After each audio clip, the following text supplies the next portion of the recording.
Hello दोस्तों, नमस्कार। मैं धर्मेंद्र कुमार आप सभी का आपके अपने YouTube चैनल मौर्य एजुकेशन 07 पर हार्दिक स्वागत करता हूं।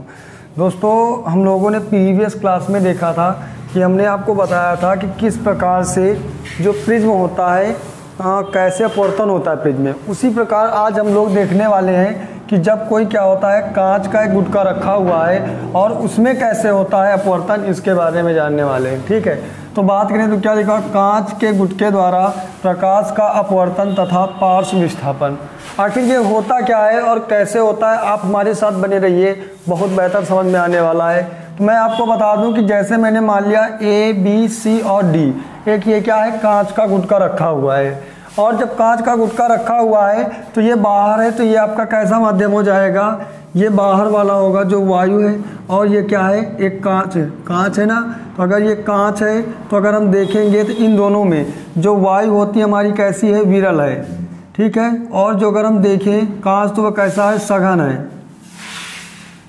है। तो इस प्रकार से हम पीछे ही पढ़ चुके हैं और देखा गया है कि जब भी कोई प्रकाश की किरण क्या होता है, किसी विरल माध्यम से सघन माध्यम में आती है, तो हम देखते हैं क्या होता है कि वह अभिलंब की ओर झुक जाती है।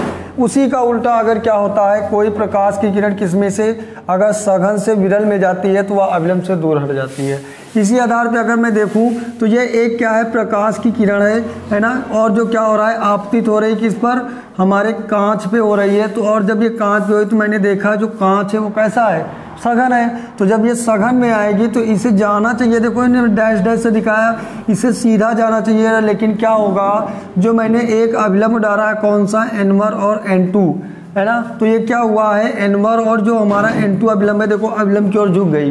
क्योंकि मैंने अभी आपको समझाया है कि जब भी कोई किरण क्या होता है, विरल माध्यम से सघन माध्यम में आती है तो वो क्या होता है, अभिलंब की ओर झुक जाती है।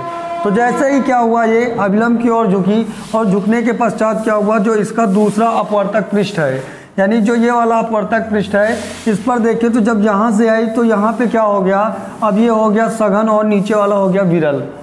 क्या हो गया, ऊपर वाला है सघन और नीचे वाला क्या है, विरल।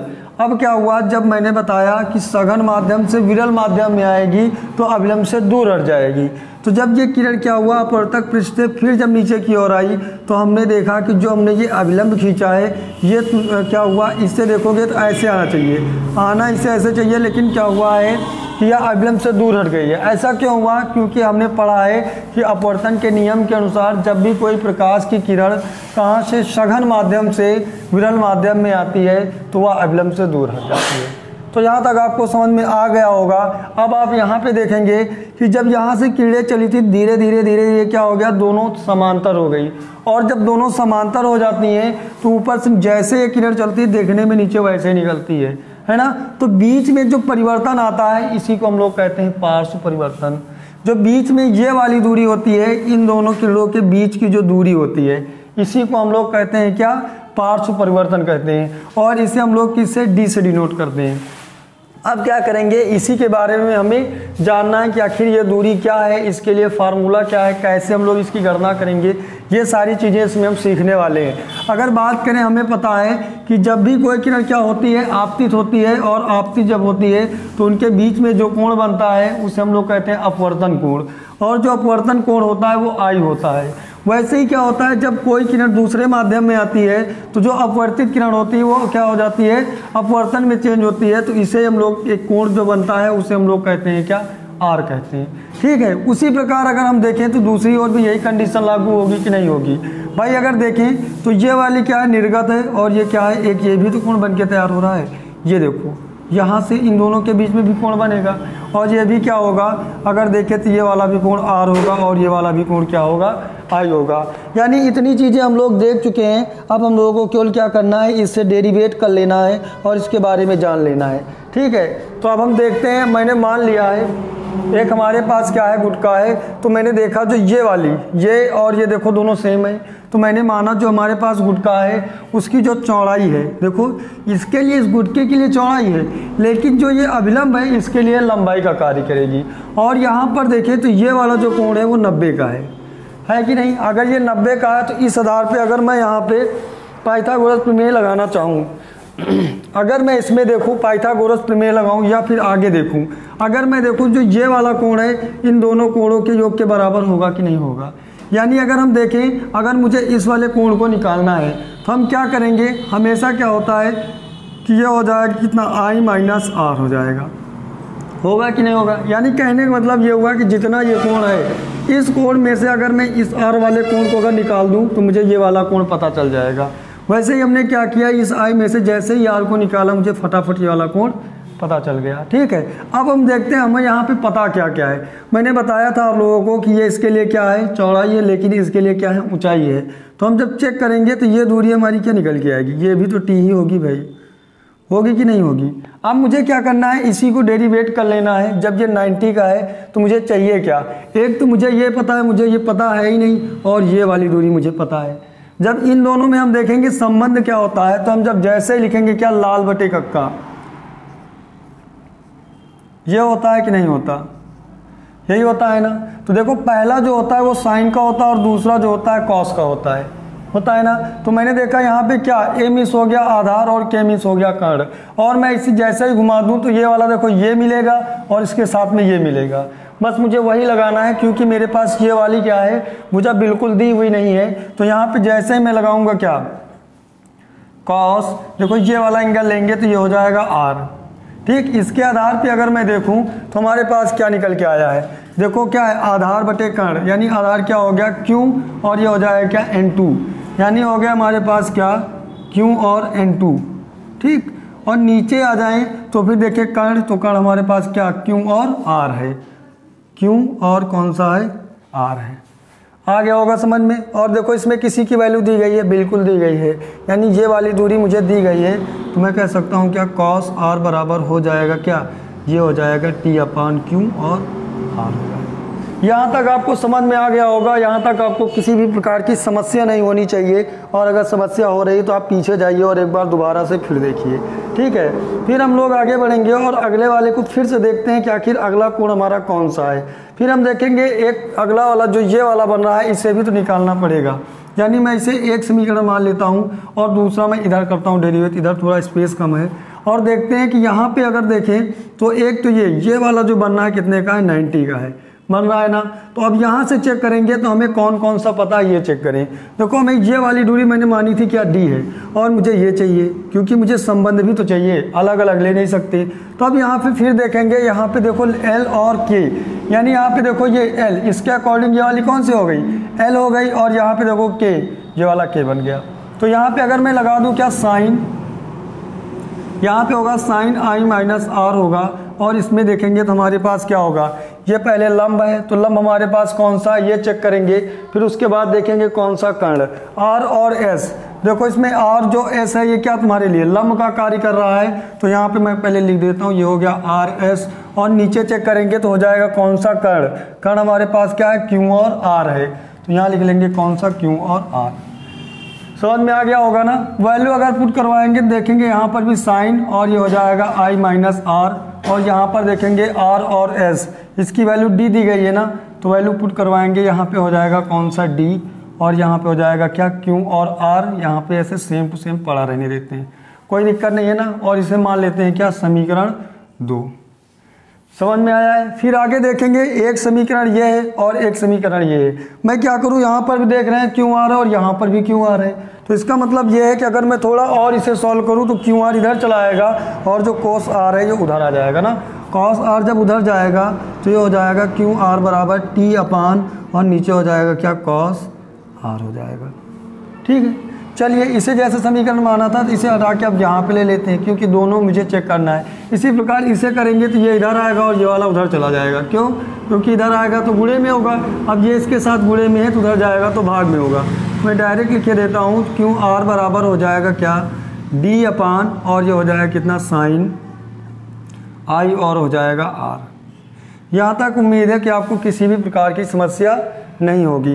अब जब मैंने चेक किया तो इसे भी मैं समीकरण 2 मानता हूँ। अब देख रहे हैं कि यहाँ पर भी क्यू आर और यहाँ पर है ना, तो मैं चाहूँ तो यहाँ पर क्या, क्यू आर की वैल्यू यहाँ पे रख सकता हूँ। तो मुझे जब क्यू आर की वैल्यू रखेंगे तो लिखोगे क्या, लिखोगे समीकरण 1 तथा समीकरण 2 से। जैसे ही आप देखोगे तो जब ये दोनों बराबर हैं तो सिंपल सी बात है ये दोनों भी बराबर होंगे, है ना। तो यहाँ पे मैं लिख सकता हूँ क्या, टी अपान ये हो जाएगा क्या कॉस आर, और इधर हो जाएगा क्या डी अपान ये हो जाएगा कितना साइन आई, और ये हो जाएगा आर। बोलो यहाँ तक आपको समझ में आया है? उम्मीद है कि आपको समझ में आया होगा। फिर आगे जैसे ही हम लोग देखेंगे कि अब आगे चेक करेंगे तो देखेंगे क्या होगा। जो हमारे पास ये है, अब मैं क्या करूँ, जो हमारे पास ये आपतित किरण है, हमारे पास जो आपतित किरण है, अगर मैं थोड़ा इसे इधर लाऊं या फिर उधर लाऊं, यानी इधर कर लूं या उधर कर लूं थोड़ा सा, तो क्या हो जाएगा, जितना मैं इधर करूंगा जो हमारे पास अपवर्तन कोण है उस पर भी इफेक्ट पड़ेगा, है ना। तो मैं मान लेता हूं कि मैंने थोड़ा सा इधर खिसका दिया है, तो क्या हो जाएगा, ये भी परिवर्तित होगा। तब उस स्थिति में क्या होगा, जो तुम्हारा कॉस आर है, जो कॉस आर है वो 1 हो जाएगा, और जो तुम्हारी साइन आई और आर है वो हो जाएगा क्या, ये केवल बचने वाला है आई माइनस आर बचेगा। ठीक, यही क्या करना है, मुझे वैल्यू उठा करके इसमें रखना है। यानी मैं यहाँ पे अगर लिखना चाहूँ तो लिख सकता हूँ क्या, जब आपतन कोण का मान कम या ज़्यादा होने पर, ठीक, अगर ये स्थिति आएगी तो ये होगा। उम्मीद है आप यहाँ तक क्या करोगे, नोट मत करिए, फिर हम लोग उधर कर लेते हैं, क्योंकि मुझे पता अगर नीचे आएंगे आपको दिखिएगा नहीं। तो आप क्या करिए, फटाफट इसे नोट कर लीजिए, फिर इसका आगे का डेरिवेशन हम लोग कर लेते हैं। ठीक है, अब आगे अगर हम देखें तो इसे कैसे सॉल्व कर सकते हैं। यानी यहाँ पे क्या हो जाएगा, ये इधर बचा हमारे पास क्या, ये तो टी ही रहेगा, है ना। और देखो जो कॉस आर था वो क्या हो गया 1, जब 1 हो गया तो मैं 1 रख दूँ, चलो मैं दिखाने के लिए रख ही देता हूँ। और इधर बचेगा क्या डी, और नीचे बचने वाला क्या, जो साइन आर था, साइन आई माइनस आर था सॉरी, तो वो क्या हो जाएगा, केवल और ओनली बचने वाला है क्या, ये बचेगा। ठीक, अब क्या करेंगे, मुझे डी चाहिए, क्योंकि मैंने अभी लिखा है ना पार्श्विक विस्थापन चाहिए, तो जब डी चाहिए तो हम इधर क्या करेंगे, इधर ले आएंगे। और मुझे पता है जब भी कोई बराबर के उस पार वो भी भाग में होता है, और जब क्रॉस गुणा करते हैं तो इधर गुणे में आ जाता है। तो यानी डी बराबर ये हो जाएगा क्या टी, और ये आई माइनस आर हो जाएगा। उम्मीद है यहाँ तक आपको समझ में आ गया होगा। ठीक है, अगर अब और आगे डेरिवेट करें तो मुझे पता है क्या, स्नेल का नियम, और स्नेल के नियम में हम लोग क्या जानते हैं कि वो होता है n बराबर साइन आई बटे साइन आर। यानी स्नेल के नियम से क्या होता है, स्नेल के नियम से ये होता है क्या, n बराबर साइन आई बटे क्या होता है साइन आर होता है ना। और मैंने आपको अभी समझाया है कि जब हमारा क्या होगा, जो आपतन कोण है कम या ज़्यादा होगा तो दोनों साइन जैसे ही गायब होंगे, ये हो जाएगा क्या आई अपान, ये हो जाएगा क्या आर। ठीक, अब मैं क्या करता हूँ, मेरे पास क्या है आर, तो मैं यहाँ से आर की वैल्यू निकाल लेता हूँ, तो ये हो जाएगा क्या, आर बराबर हो जाएगा आई अपान एन। और यही वैल्यू मुझे क्या करना है, कौन से, मैं मान लेता हूँ ये समीकरण 3 है, इस समीकरण 3 में रखने पर, यानी लिखेंगे क्या, आर बराबर आई बाई एन का मान